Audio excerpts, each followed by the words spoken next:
Welcome to the Small Group Conversations.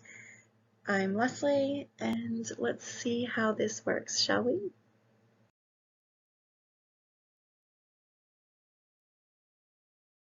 Number one actually was not as easy as I thought it was going to be.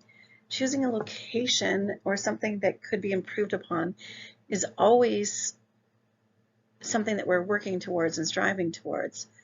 But as someone that's not in the classroom, I had to look at how I was going to do this without negatively impacting my staff. That became my journey. The rest of this stuff that we were supposed to work towards, rearranging the location, that was a lot of fun. Taking a photo of the space, I love documentation, and then creating a short presentation. I chose to do these recordings to try and keep on time track and not go over. We will see how well I do at that.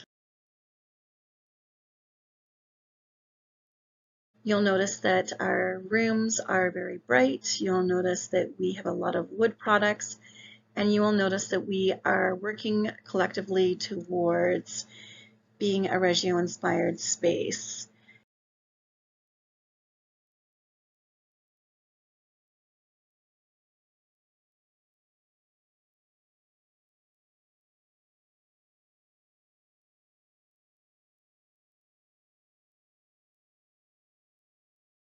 I will highlight is the mirrored table.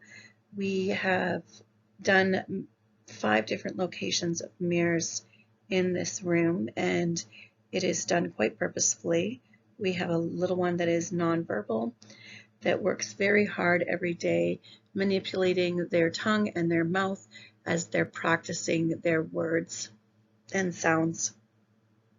Before, the location only had one area that had a mirror, and that child specifically stayed in that space most of the time and did not want to come out, and actually got upset when we tried to engage them in any other location.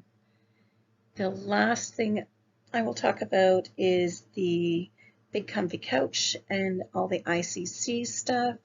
That picture is very perfect for me. I love it watching the staff sitting there with 2 or 3 kids on their laps and reading stories.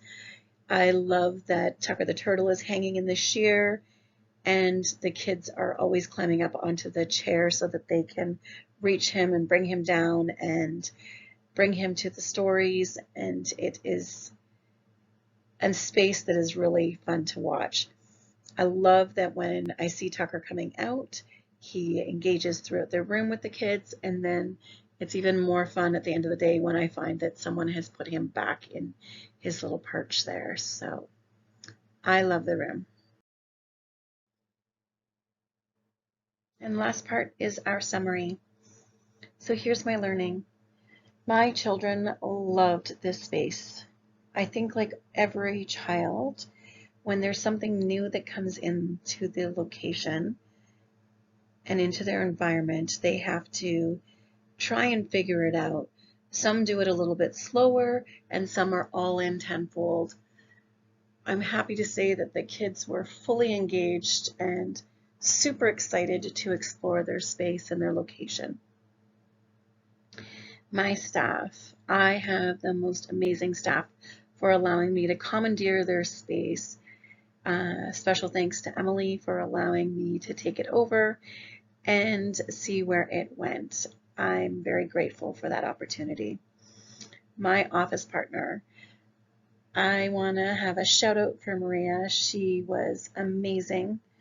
We were working in this room from 6 o'clock until about 11:30 at night. We shared a glass of wine, listened to music, and worked very, very hard, and then we're back at work first thing in the morning. So I am grateful that she was sticking with me through the end, and this became a very big project instead of just one little area.